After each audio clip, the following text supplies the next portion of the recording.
একদম 17-18-20 কোটি মানুষ যাই থাকুক না কেন প্রত্যেকটা মানুষের আয় রোজগারের পথ সৃষ্টি কিভাবে করা যায় এটা চিন্তা করব।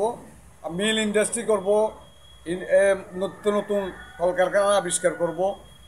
আমার রাস্তাঘাট উন্নয়নে বেশি প্রয়োজন নেই, মানুষের দৈনন্দিন ইনকামের ব্যবস্থা আমরা করার জন্য চেষ্টা করব। বিশেষ করে যারা ছাত্র সমাজ আছে, এই ছাত্র সমাজ অনেক কষ্ট করে মা বাপ উচ্চশিক্ষা করায়, মধ্যবিত্ত শিক্ষা করায়, কিন্তু অনেকেই ওই ছাত্রদের মনের একটা চাহিদা যে একটা খরচ, ওই খরচটা চালাতে পারে না।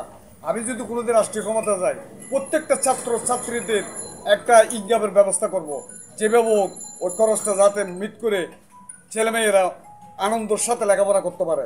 কিন্তু এখন দুর্ভাগ্য, আমাদের কোটি কোটি ছাত্রছাত্রীরা কিন্তু মা বাবার এত ক্লান্ত পরিশ্রম করে যতটুকু টাকা পয়সা হাত খরচ দেয়, ওইটুকু টাকা পয়সা তো ওই ছাত্রছাত্রীদের পরিপূর্ণ হচ্ছে না। এই জন্য আমি যদি রাষ্ট্রীয় ক্ষমতা যাই, সর্বপ্রথম সারা বাংলাদেশের সমস্ত ছাত্রছাত্রীদের একটা অন্ততপক্ষে হাত খরচের টাকাটা আমি ব্যবস্থা করার চেষ্টা করব।